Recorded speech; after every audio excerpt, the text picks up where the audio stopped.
Hello दोस्तों, स्वागत है हमारे यूट्यूब चैनल मिस्टर देव ब्लॉग 1519 में। आज हम लेकर चलते हैं आप लोगों को कुंभनगढ़ किले में। कुंभनगढ़ किले का निर्माण महाराणा कुंभा ने सन 1459 में करवाया था और ऐसा बताया जाता है कि कुंभनगढ़ किले के चारों ओर लगभग 36 किलोमीटर लंबी दीवार बनी हुई है, जो चीन की दीवार के बाद विश्व की दूसरी सबसे बड़ी दीवार है। तो बिना देरी के हुए चलते हैं और दिखाते हैं कुंभनगढ़ किला और बताते हैं उसका इतिहास। तो कुंभलगढ़ किला राजस्थान के राजसमंद जिले में स्थित है और इसकी दूरी उदयपुर से 84 किलोमीटर, राजसमंद शहर से 47 किलोमीटर और जयपुर से 344 किलोमीटर की है। आपकी जानकारी के लिए मैं बता दूं कि साल 2013 में राजस्थान के 6 किलों को यूनेस्को वर्ल्ड हेरिटेज साइट की लिस्ट में शामिल किया गया था, जिनमें कुंभलगढ़ किला भी था। कुंभलगढ़ किले का निर्माण सिसोदिया राजपूत वंश के शूरवीर राजा महाराणा कुंभा ने करवाया था और इसको 1443 से लेकर 1458 तक यानी कि कुल मिलाकर 15 साल में बनाकर तैयार किया गया था।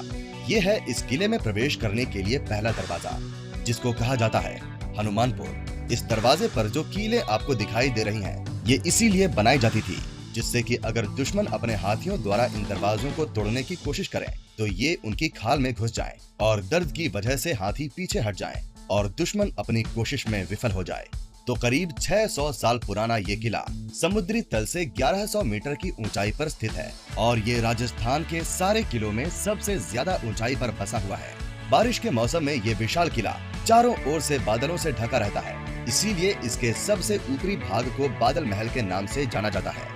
ये सामने में जो दीवार आप देख रहे हैं, ये इस किले की प्रोटेक्शन वॉल यानी कि परकोटा है और ये कुल मिलाकर 36 किलोमीटर लंबी है, यानी कि the great wall of China के बाद ये दुनिया की सबसे लंबी दीवार है। तो ये दीवार किले के चारों ओर फैली हुई है और इसको एक जगह से देख पाना मुमकिन नहीं है, क्योंकि इसका अधिकतर भाग पहाड़ी के पीछे है।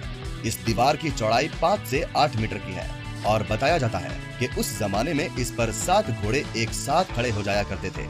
ये किला कुल मिलाकर 14 स्क्वायर किलोमीटर के विशाल क्षेत्र में फैला हुआ है और किसी जमाने में इसके परिसर में लगभग 15,000 लोग रहा करते थे। यही नहीं, बल्कि यहाँ करीब 360 जैन और हिंदू मंदिर भी हुआ करते थे, जिनमें से 70 मंदिर आज भी यहाँ मौजूद हैं। यहाँ बने जैन मंदिर काफी प्राचीन हैं, जिनमें से कुछ 2nd सेंचुरी बीसी के भी बताए जाते हैं। कहा जाता है कि उस समय यहाँ के शासक हुआ करते थे राजा संप्रति, यानी कि मौर्य वंश के महान सम्राट अशोक के पोते। बताया जाता है कि कुछ समय बाद यहाँ ऐसा प्रलय आया कि उनके द्वारा यहाँ किया गया निर्माण कार्य और बसावट पूरी तरह से नष्ट हो गई। उसके बाद लगभग 1500 साल तक ये जगह पूरी तरह से सुनसान पड़ी रही और फिर 15वीं शताब्दी में यहाँ महाराणा कुंभा आए और उनको यहाँ मंदिरों के कुछ अवशेष मिले। उन्हीं अवशेष की मदद से महाराणा कुंभा ने यहाँ के मंदिरों का पुनर्निर्माण करवाया। तो वहाँ उस तरफ में जो सारे मंदिर आप देख रहे हैं, वो सभी उसी जमाने के जैन मंदिर हैं। इन सभी मंदिरों को सरकार मेंटेन करती है और इनमें से किसी भी मंदिर में अब कोई प्रतिमा नहीं है। यही वजह है कि इन मंदिरों में अब किसी भी प्रकार की पूजा अर्चना नहीं की जाती है। महाराणा कुंभा एक महान राजपूत योद्धा थे और उन्होंने यहाँ बहुत से हिंदू मंदिरों का निर्माण करवाया था और उनमें से एक है वो सामने दिखने वाला शिव मंदिर। इस मंदिर में तब से लेकर आज तक लगातार पूजा की जाती है और इसके अंदर एक 5 फीट का शिवलिंग भी मौजूद है। आमतौर पर लोग खड़े होकर यहाँ बने शिवलिंग पर जलाभिषेक करते हैं, लेकिन महाराणा कुंभा का कद इतना ऊंचा था कि वो यहाँ बैठकर शिवलिंग पर जलाभिषेक किया करते थे। ये जो पास वाला मंदिर आप देख रहे हैं, ये है गणेश मंदिर। इसके ठीक पीछे में हुआ करती थी यज्ञशाला, जिसको मेवाड़ के देवी देवताओं को प्रसन्न करने के लिए बनाया गया था। इस गणेश मंदिर के बगल में है कृष्ण भगवान के लिए बनाया गया लक्ष्मी नारायण मंदिर। तो चलते चलते मैं आपको बताना चाहूंगा कि इस किले में कुल मिलाकर 9 दरवाजे बनाए गए थे, जिनको पार करने के बाद आप किले के मुख्य परिसर में पहुंच जाएंगे। इस जगह तक पहुंचने के लिए हम अब तक 4 दरवाजे पार कर चुके हैं। ये सामने वाला जो दरवाजा आप देख रहे हैं, ये किले का 5वां दरवाजा है और इसको कहा जाता है भैरव पोल। ये इस किले का मुख्य प्रवेश द्वार कहलाता है, क्योंकि किले का मुख्य परिसर यहीं से शुरू होता है। शुरुआत में मैंने आपको किले की बाहरी सुरक्षा दीवार दिखाई थी और ये जो दीवार आप देख रहे हैं, ये इस किले के अंदर की सुरक्षा दीवार है। तो इस तरह से इस किले को दोहरी सुरक्षा दी जाती थी। ये जो कुंभलगढ़ का किला है, ये मेवाड़ और मारवाड़ की सीमा रेखा के नजदीक बसा हुआ है। राजस्थान में 2 बड़े क्षेत्र हैं, जो है मेवाड़ और मारवाड़। तो ये किला मेवाड़ की तरफ के आखिरी हिस्से में स्थित है और इसके बाद शुरू होता है मारवाड़ क्षेत्र, जो कि पूरा समतल और रेगिस्तान क्षेत्र है, जिसमें जैसलमेर, बीकानेर, बाड़मेर और जोधपुर जैसे और भी कई शहर आते हैं। तो कुंभलगढ़ मेवाड़ में आता है, जिसमें उदयपुर, चित्तौड़गढ़ और भीलवाड़ा जैसे और भी कई क्षेत्र शामिल हुआ करते थे। लेकिन बाद में सरकार द्वारा ये सभी अलग अलग जिलों में बांट दिए गए। ये सभी हिस्से आपको अरावली की खूबसूरत पहाड़ियों से ढके हुए दिखाई देंगे। तो उस जमाने में मेवाड़ की राजधानी चित्तौड़ हुआ करती थी और वहीं से शासन चलाया जाता था। लेकिन सुरक्षा की दृष्टि से चित्तौड़ को सही नहीं माना जाता था, क्योंकि वो ज्यादा ऊंचाई पर नहीं था और वहाँ दुश्मनों द्वारा लगातार हमले होते रहते थे। तो जब 15वीं शताब्दी में महाराणा कुंभा को मेवाड़ की गद्दी मिली, तब वो एक ऐसी जगह की तलाश में थे जो कि सुरक्षित हो और जहां पर आसानी से कोई शत्रु हमला न कर सके। और उनकी तलाश यहां पर आकर खत्म हुई, क्योंकि यहां आकर उनको आभास हुआ कि इस जगह को एक कुदरती सुरक्षा मिली हुई है और उसके बाद यहीं पर उन्होंने अपना किला बनाने का फैसला किया। मैं बताना चाहूंगा कि ये कुंभलगढ़ का किला चित्तौड़ के किले के बाद राजस्थान का दूसरा सबसे बड़ा किला है और इस विशाल किले को बनाने में केवल 15 साल लगे थे, जिसमें 36 किलोमीटर की सुरक्षा दीवार, 360 मंदिर और पूरे किले का हिस्सा शामिल है। सन 1457 में अहमद शाह प्रथम ने इस किले पर हमला किया था और वो विफल हो गए थे। उसके बाद सन 1458 और 1459 में और 1467 में महमूद खिलजी ने भी यहाँ हमला करने का प्रयास किया, लेकिन वो भी विफल रहे। इस किले को अधिकतर आपातकाल स्थिति में ही इस्तेमाल में लाया जाता था और खास बात ये है कि इसको कभी भी कोई दुश्मन जीत नहीं पाया, इसीलिए इसको अजय दुर्ग भी कहा जाता है। साल 1958 से इस किले की देखरेख भारतीय पुरातत्व विभाग द्वारा की जा रही है। तो 1958 से पहले ये किला मेवाड़ के शाही परिवार के पास हुआ करता था और मैं बताना चाहूंगा कि आज भी सिसोदिया वंश के वंशज यानी कि अरविंद सिंह मेवाड़ और महेंद्र सिंह मेवाड़ और उनके परिवार के सदस्य उदयपुर के सिटी पैलेस में रहते हैं। इस किले से जुड़ी एक खास बात ये भी है कि साल 1535 में जब गुजरात के शासक बहादुर शाह ने चित्तौड़ की घेराबंदी कर ली थी, तब मात्र 13 साल की उम्र में इसी कुंभलगढ़ किले में उदय सिंह को चुपचाप रखा गया था, जिनको बाद में मेवाड़ की गद्दी मिली और फिर उन्होंने उदयपुर शहर को। ये जो सामने आप इमारत देख रहे हैं, ये इस किले का वॉच टावर हुआ करता था और आक्रमण के समय इसी जगह से सैनिक दुश्मनों पर निगरानी रखा करते थे। तो आइए आपको इस वॉच टावर के ऊपर लेकर चलता हूँ और दिखाता हूँ कि यहाँ से दुश्मनों पर कैसे नजर रखी जाती थी। तो दुश्मन के खिलाफ अगर किसी भी तरह की तैयारी शुरू करनी होती थी या उस पर तीर चलाने होते थे, तो ये वॉच टावर उस समय काफी काम आया करता था। तो यहाँ से देखकर सैनिक दुश्मनों पर निगरानी रखा करते थे और युद्ध की स्थिति में ये वॉच टावर काफी ज्यादा काम का हुआ करता था। ये है इस किले का 7वां दरवाजा, जिसको कहा जाता है चौगान पोल। इस किले के हर दरवाजे के नाम का कोई मतलब होता है और चौगान का मतलब होता है समतल क्षेत्र यानी कि फ्लैट एरिया और पोल का मतलब होता है दरवाजा। यहाँ महाराणा के हाथी रखे जाते थे और इसके ऊपर के भाग में केवल घोड़े जाया करते थे। इस सामने वाले भाग को कहा जाता है तोपखाना, जो कि 18वीं शताब्दी में बनाया गया था। मैं बताना चाहूंगा कि भारत में तोप 16वीं शताब्दी में मुगलों द्वारा लाई गई थी। तो 15वीं शताब्दी में जब कुंभा महाराणा बने थे, तब भारत में तोप नहीं आई थी और उस समय युद्धों में तलवार, भाले और तीर वगैरह ही इस्तेमाल किए जाते थे। इस तोपखाने में आपको अभी भी कुछ तोपें रखी हुई दिख जाएंगी, लेकिन ज्यादातर तोपें उदयपुर में रखी हुई हैं। आपकी जानकारी के लिए मैं बता दूं कि उदयपुर के शाही परिवार के कई सारे आलीशान 5 स्टार होटल्स हैं, जिनके मेन गेट पर आपको उस जमाने की तरह तरह की तोपें देखने के लिए मिल जाएंगी। इस किले के परिसर में महाराणा कुंभा द्वारा बनाया गया अब केवल एक ही भाग बचा है, जो है 600 साल पुराना ये सामने वाला हिस्सा। जैसा कि मैंने बताया था कि यहाँ का सारा निर्माण कार्य यानी कि 36 किलोमीटर लंबी दीवार, अनेकों मंदिर और किला सब कुछ महाराणा कुंभा ने ही बनवाया था, लेकिन धीरे धीरे उनके बनाए गए काफी हिस्से नष्ट हो गए। मैं बताना चाहूंगा कि 19वीं शताब्दी में मेवाड़ के महाराणा बने थे फतेह सिंह जी, जिन्होंने इस हिस्से के ऊपर एक महल का निर्माण करवाया, जिसको कहा जाता है बादल महल, जो कि मानसून के समय में यानी कि जुलाई, अगस्त और सितंबर में चारों ओर बादलों से घिरा रहता है। यहाँ आप देखेंगे कि एक बड़ा सा पानी का टांका बना हुआ है, जिसमें उस जमाने में जरूरत के समय में इस्तेमाल करने के लिए पानी इकट्ठा करके रखा जाता था। ये किला काफी ऊंचाई पर बना हुआ है, इसीलिए इस पहाड़ी तक पानी लाने के लिए ऊँटों का इस्तेमाल किया जाता था।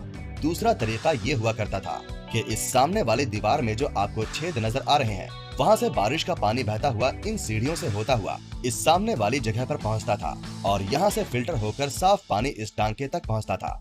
एक खास बात मैं आपको बताना चाहूंगा कि सन 1468 में इसी किले में महाराणा कुंभा की हत्या हो गई थी और उनकी हत्या करने वाला कोई और नहीं बल्कि उनका बड़ा बेटा उदय सिंह था।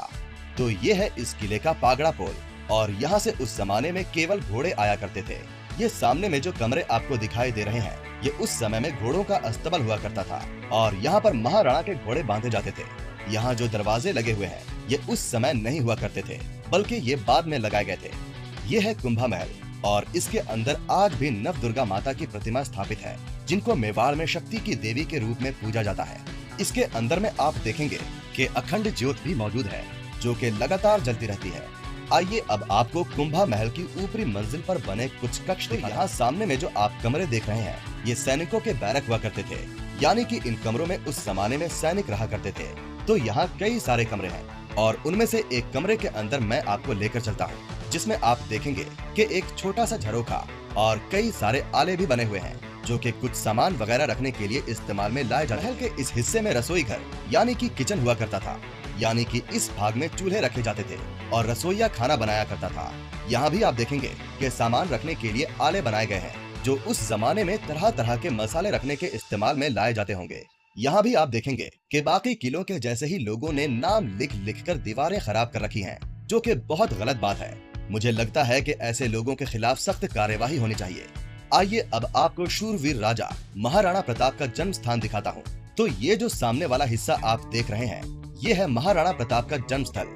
किले के इस भाग में अंदर जाना अब वर्जित है, लेकिन मैं आपको ये बाहर की तरफ से दिखा देता हूँ। तो उदयपुर को बसाने वाले महाराणा उदय सिंह द्वितीय और महारानी जयवंता बाई के बेटे महाराणा प्रताप का जन्म इसी जगह पर 9 मई 1540 के दिन हुआ था।